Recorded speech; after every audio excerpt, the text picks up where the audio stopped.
Hi. Oh, thank you.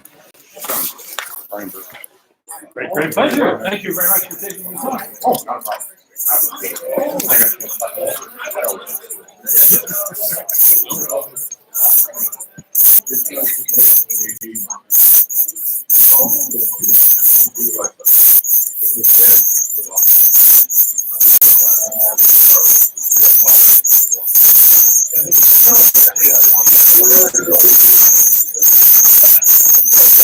Great to see you.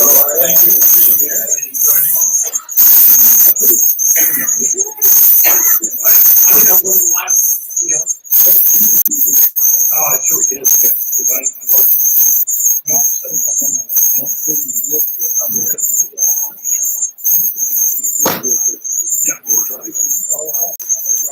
Thank you. Yes, no, that's fine. I have said that problem. We're finding it's off.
Oh, I wanted to say hi.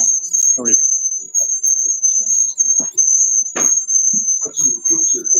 Good, yes. That's why I don't always encourage myself. I'm encouraged. That's true. Yeah.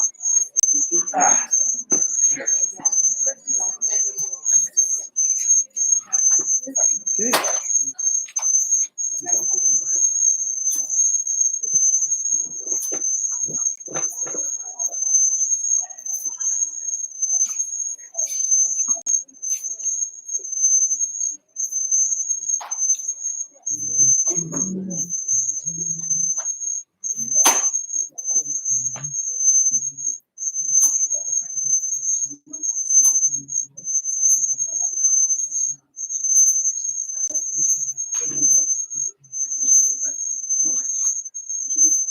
Nice.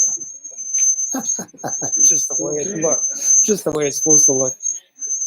Well, we're looking at Brian here. No commercials for them. Oh, that's nice. That's a nice difference. Yeah. Wait, you're paying Well, I'm going to be listening to you tomorrow morning. See what Jeff said about that. Oswald's agreed to one more afternoon. It'll be more interesting. My big problem with morning programs is that since I retired, my wife and I find a wake up time. It's just kind of sliding. I'm in your wheelhouse. I don't start till noon. Neither of us really wanted to retire.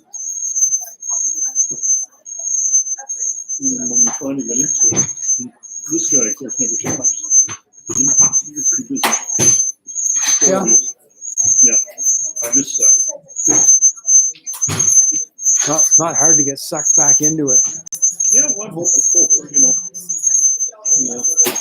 I'm doing too a few things. I suppose you can still be flexible when you're up and down. You've got some minor issues that make it a bit difficult, but I can work at home. So that's, I know, Colin. but I'd let you get over.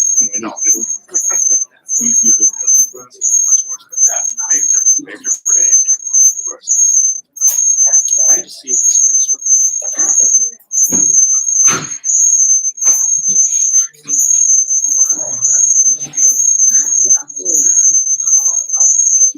So you're still More second year students. Oh yeah. Yeah.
published my book review. I just wrote yes, published on Justin Cunell for yeah, I took a whack at it. I was yeah, I read it. It's a little one-sided, but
Looks like you're praying there.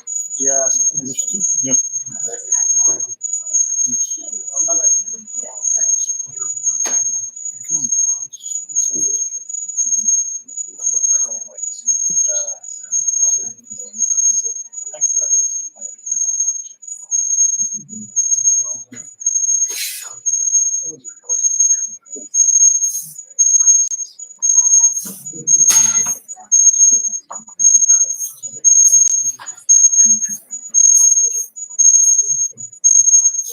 Okay. Let's go 7. Let's get started.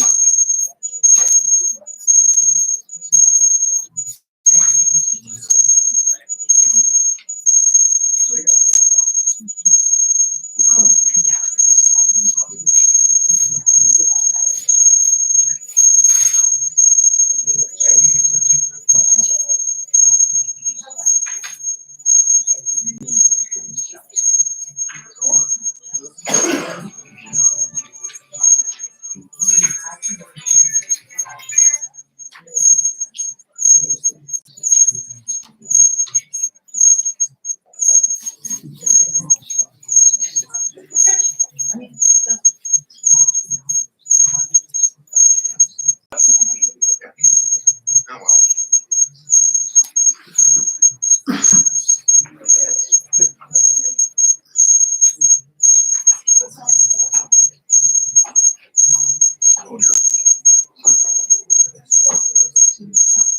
We're ready, yeah? 7.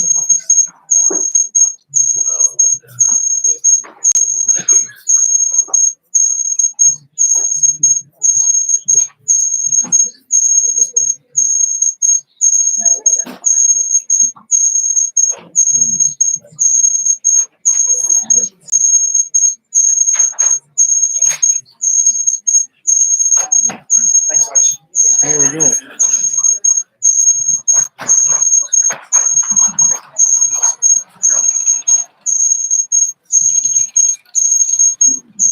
I didn't want to do something extra like hold the door open with a nice lady with snacks. So glad to be here tonight. Good evening. Welcome to Let's Talk Canadian Foreign Policy, which is a public consultation on Canadian foreign policy organized by the Waterloo branch of the Canadian International Council, Foreign Policy, Foreign Relations, all those things that I guess are too serious a topic to be discussed in an election campaign. My name is Brian Burke. I'll be your MC this evening. Before we get started, let me say a few words about why it's crucially important that we're all here, and just acknowledge at least one person who's here. Walter McLean, the former MP for Waterloo, is here, and Walter defines somebody who cares about the rest of the world. Walter, thank you for joining us. It's always a pleasure to see you. We are just a few days away from the federal elections, which I have talked about way more than I actually care to in many ways over the past few weeks, but such is the job. We will be electing members to the 43rd Parliament of the nation.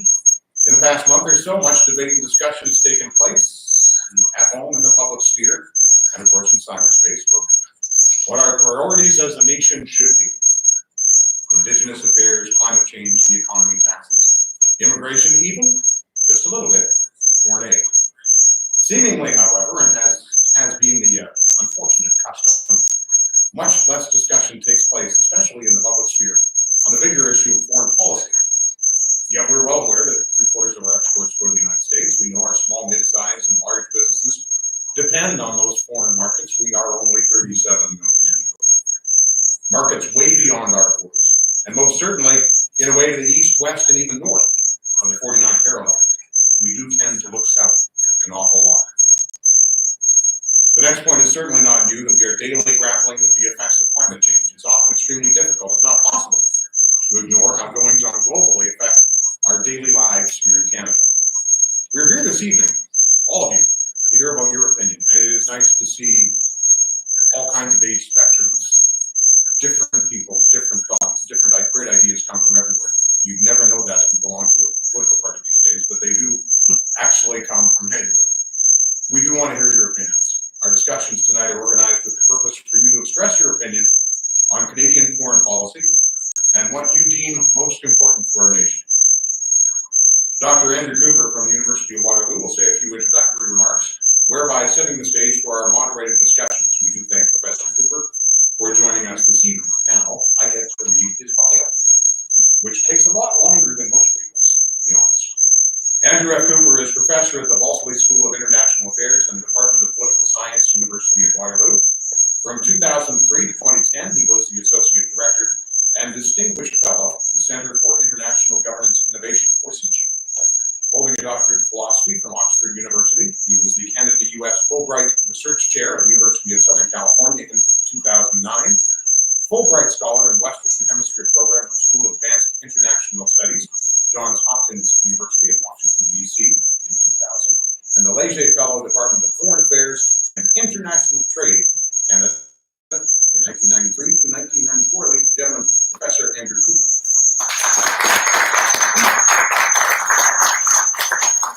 Thanks, Brian. Thanks, Laszlo. I know many in the room, partly from a long time ago with the CIIA, CIC, and of course from CG days as well.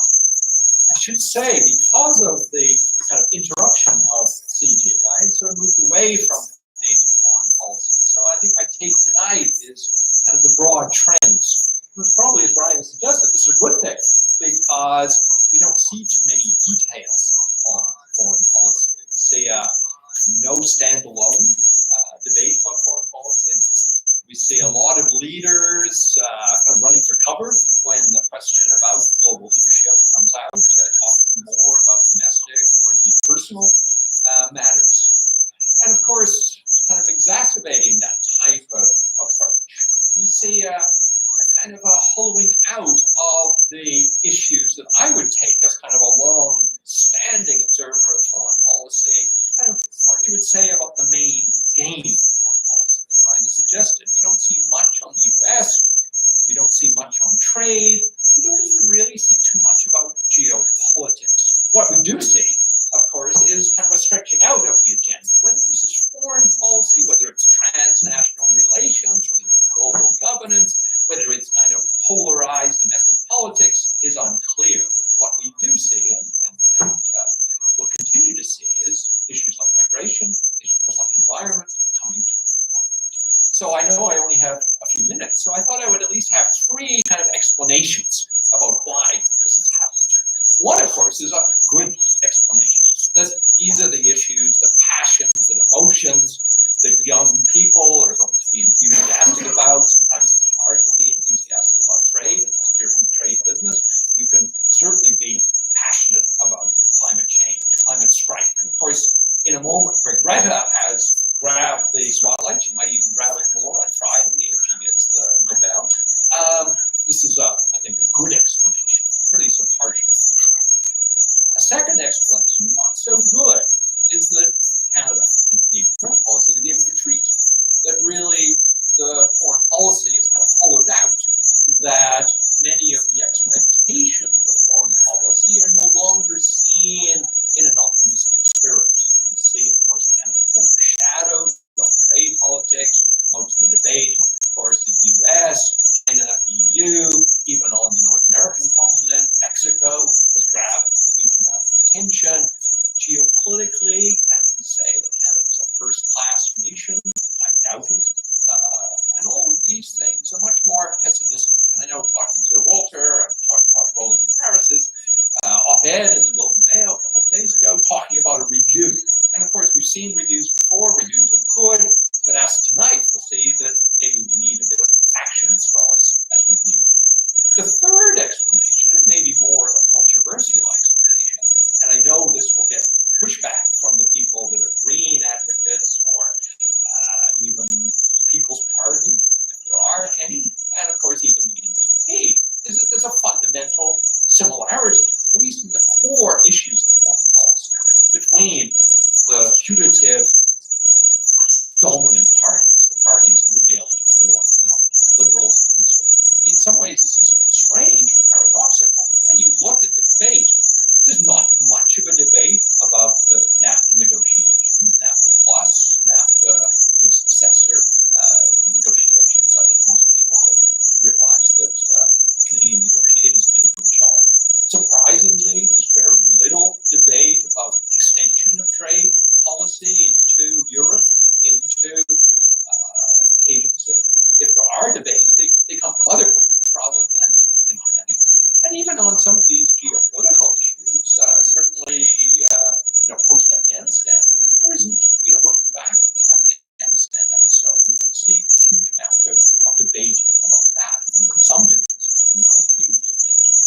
So if that's the case, how do we kind of move from this no discussion of foreign policy into this huge aspect of looking at environment migration? I think the way to look at it is that really there is a consensus on fundamental interests. Where there's a huge difference is on these other issues about identity, about symbolic politics, and certainly I think some of these issues can be extended to interest, but I think on values. And it's interesting to look at how the two main political parties, not only now, but looking back into the Harper years and even into the Chrétien Martin years, have kind of framed Canadian foreign policy. Again, within 15 minutes and within a kind of a stereotype, I think you can see sort of two types of identity value orientations. The conservatives, certainly this is accentuated in the Harper years, look at kind of a muscular Canada.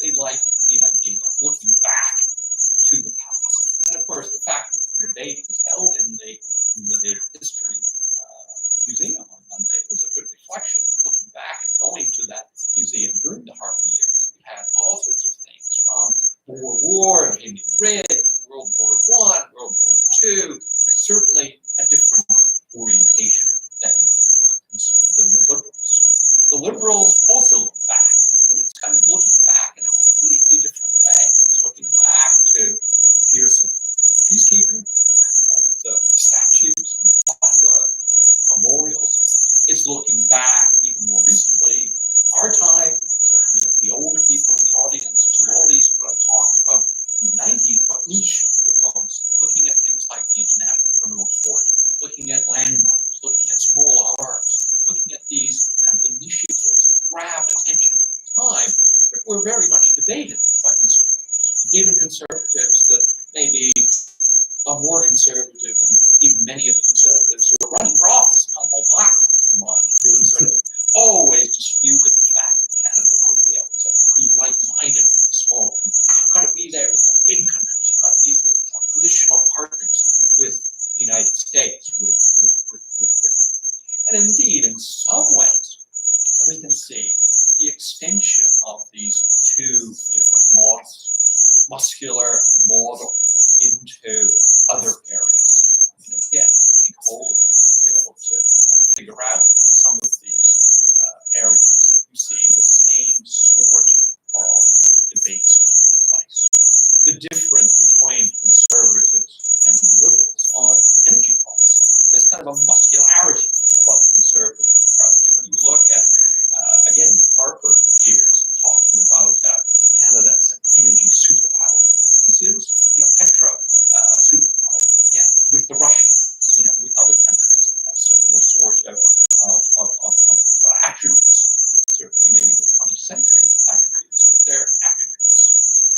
see the muscularity on migration policy. Again, we have a conservative leader today at the border, right, talking about irregular migration, saying have to toughen up the border, have to have a new arrangement so we won't have this type of irregular process. We need rules, and indeed many Canadians, of course most Canadians, believe in rules, they believe in queues, they believe in regular practices. But it's interesting, there's kind of a frontline approach to these type of activities. And probably we haven't seen, in fact, this wasn't the fore and frontmost of Canadian foreign policy, or indeed foreign policy looking out into the world. There's a muscularity, even to some extent, and Walter has this in his heart and his mind on foreign aid, right? There's a sense that foreign aid should be cut if there's any sniff in terms of giving any of that foreign aid to countries that are unlike-minded, that are countries like North Korea or the Russian Federation.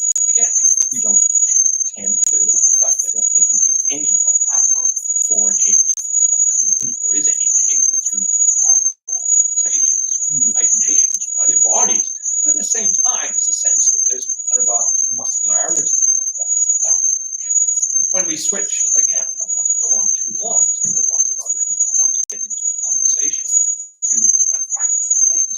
There's probably, if you see a kind of a moral Canadian foreign policy, the Liberals also have, I think, probably gone back to the past, we're looking into the future and into the past. Indigenous issues comes up in a way that we never expected this sort of policy area, moral, normative area to come out into an election.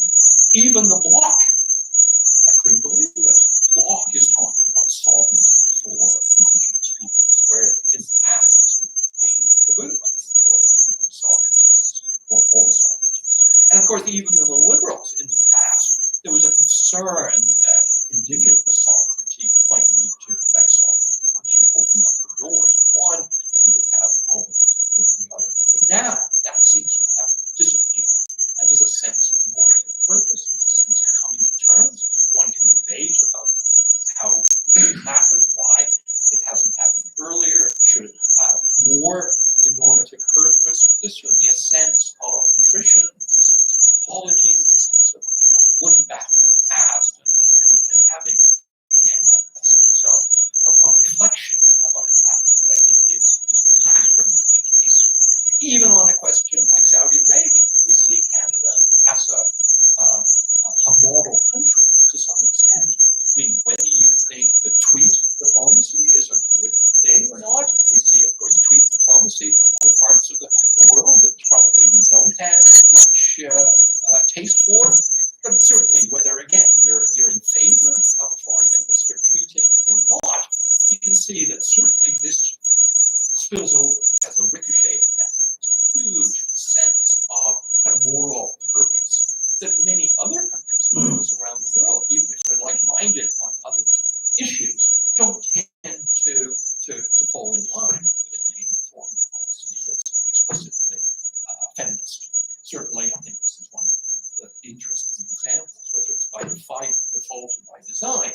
And of course, there are consequences in having a moral model foreign policy. There's commercial consequences. There's consequences about flying, about connections with the Middle East. And of course, Canada isn't the only country that's had this issue. We see a feminist foreign policy in Sweden that's gone through exactly the same sort of phenomenon. The Swedish foreign minister who wanted to have a model Sweden and has a similar backlash, not only from other EU countries, but even Sweden in terms of export demand. So again, we see those sort of moral purposes out there, and certainly I think still a divide. This is at least straightforward, and I know, just to finish off in a couple more minutes, is that nothing about foreign policy, even Canadian foreign policy, is straightforward. So to give you a couple of examples that go against what I'm saying, that shows just how tricky it is to navigate the world of foreign policy. We can also, of course, see some questions, some areas, some issues where the Liberals seem to be muscular. Right?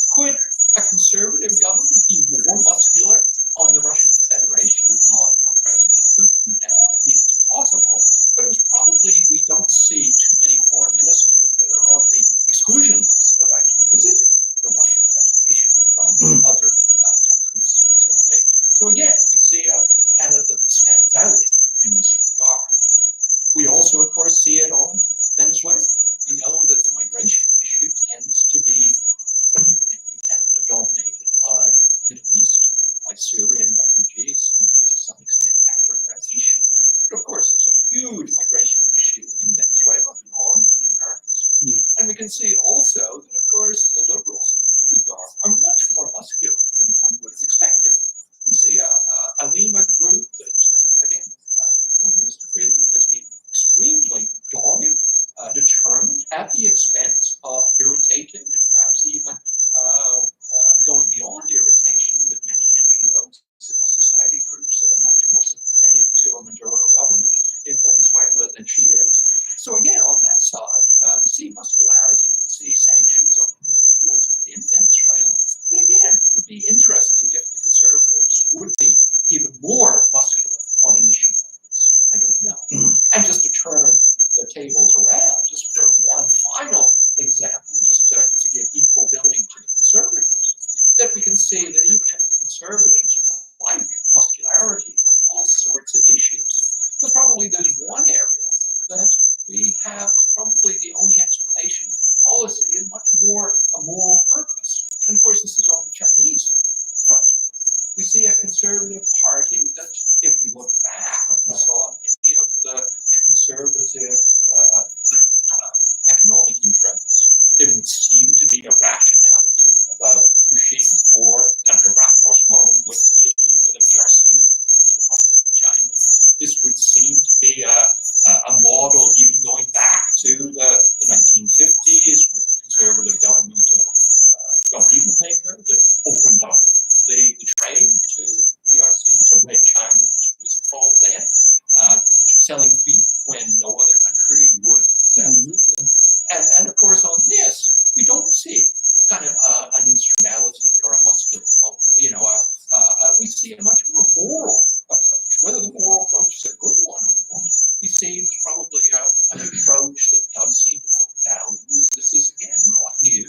During the Harper government, we saw a lot of attention on Taiwan as kind of a model democracy that should be differentiated from the PRC, that the Liberals don't tend to move into that territory. We see a lot of attention on the Dalai Lama, on Tibet, that again, we see a lot of attention on religious minorities for the conservatives in the PRC, again, going through a wave of persecution at the moment. So again, it's not one-sided. We see that even though it's probably the dominant force of both, is very much this kind of polarization, I think is quite accurate. That there's a sense of looking back to two very different paths on this conservative and liberal. Conservatives looking back to this, as I've said, a muscular past, looking back at triumphs in the past, looking back at the connections with the great allies of Canada, where the Liberals tend to look back to a past that is much more of a model, trying to build some sort of model of the past, but also into the future, on peacekeeping, on picking spots and doing work with like-minded countries. And not only with like-minded countries, but of course with NGOs. You see some of those niche diplomacy initiatives of the 1990s working with NGOs, whether it's on landmine, international port, and so on. So again, I've only taken a few minutes. My job is probably much easier to kind of set the terrain for foreign policy, some of the debates that one can look. And within that, of course, a huge amount of detail I've left out, including, of course, the parties that go beyond the Liberals and Conservatives. But with both of those parties, around 33-34% of the polling numbers, it's quite clear that one or the other are going to be either a minority or perhaps a majority. So I think they're the two parties to focus on, at least within the central consensus of foreign policy. But there is an agreement here, and a surprising amount of agreement, I think, on these instrumental issues, on particularly economic, commercial practices, on how to deal with our big neighbor to the south, whether it's an Obama White House or a Trump White House. There's going to be differences, certainly pipelines and so on, going to be big differences. But the whole is less disagreement than one would expect.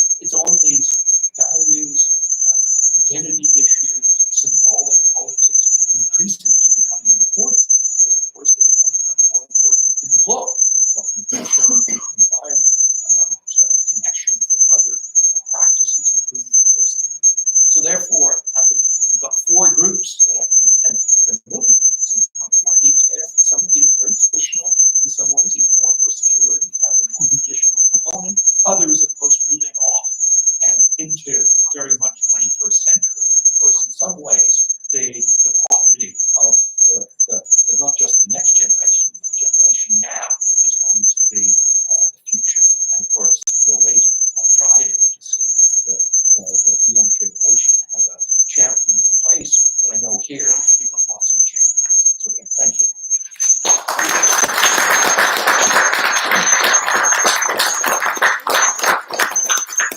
I hear that, and I never need to name the TED Talk. I think muscle, money, and morals.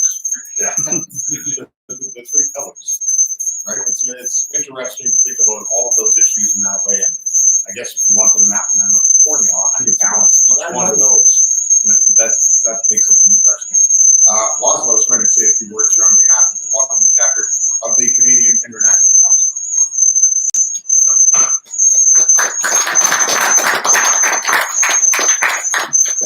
Thank you so much, Brian. Thank you so much, Professor Cooper. Muscle, money, and morals. I think we've got the next talk. Thank you so much. So I think my job is doing a pleasure of one hour to thank first of all our attendees. Thank you so much for coming tonight. Thank you, Rick. Thank you goes to our executive, of course, for putting on the talk. Thank you very much, Professor Cooper, for being here. I had the pleasure of taking all his courses at the University of Waterloo and was advised by him twice, and I'm here, so it's not a function on him. Thank you so much again. And of course, thank you so much, Brian, for joining us. And so, also, of course, I also want to thank our students from Cameron Heights, from Particular Club. They're from the Government and Politics Club, and they're here to help. So thank you so much for coming. That's fantastic. So I think we're going to break the program just a little bit. I'll say a few words about the process next, just because it's going to be, we'll have to change things up a little bit. Now, actually, we would like you to tell us what would you like to, how would you like to, what are you interested in to talk about more. So how many would like to talk about climate change and human rights? Let's see. Okay, very good. Okay, very good. How many would like to talk about climate change? So the human rights crowd, very good, very good. And then how many would like to talk about security and peacekeeping? Awesome. And trade and economics. Awesome. So what we're going to do is we're going to combine things. So the human rights group will go with the climate change group, and we have an expert moderator from the Boston School of International Affairs, John. Thank you. Thank you so much for coming. And then if you are interested in trade and economics and peace and security, we have two experts in the room. We have Lieutenant Colonel Gordon Garrett from the Canadian Armed Forces, retired. Thank you so much for being here. He is going to lead the discussion on peace and security along with our very own Bob Cover. Thanks so much, Bob. Bob is actually a former diplomat who was actually involved in actual trade negotiations. So essentially, he brings a lot of experience and a lot of charm. I mean, that's the way to say it. Thank you so much. Awesome. So if there are no other questions, once again, human rights and climate change and the values will go to room 209, I believe 228, yes, and then peacekeeping, security, and trade economics will go to 209. And then what we'll do is we have about, we'll go for about 35 minutes, just after 8 p.m., and then we'll have a quick break, and then we'll reconvene, we can switch over, right? So if you attended the peace and security talk, you can come on over to human rights as well. Okay? Any questions at all?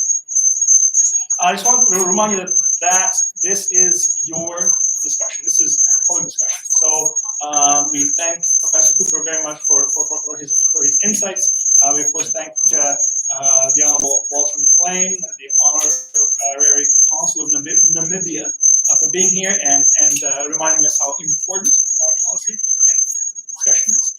Thank you all, but ultimately we are here for a vigorous, lively discussion about what you think as to what the priorities Canada should be internationally. So again, if there are no questions, I think maybe Brian can say a few more words at the end, if you'd like to.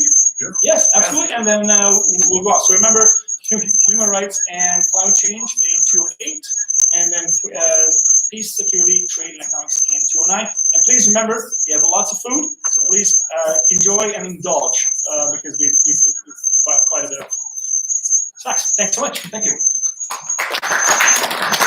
I don't have all the things that say, first off, say thank you, but I do want to point out that a lot of things missed this, and that the Chatham House rules apply.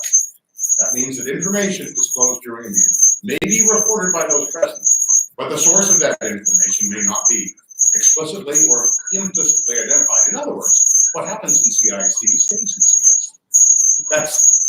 That's the easier way to understand it.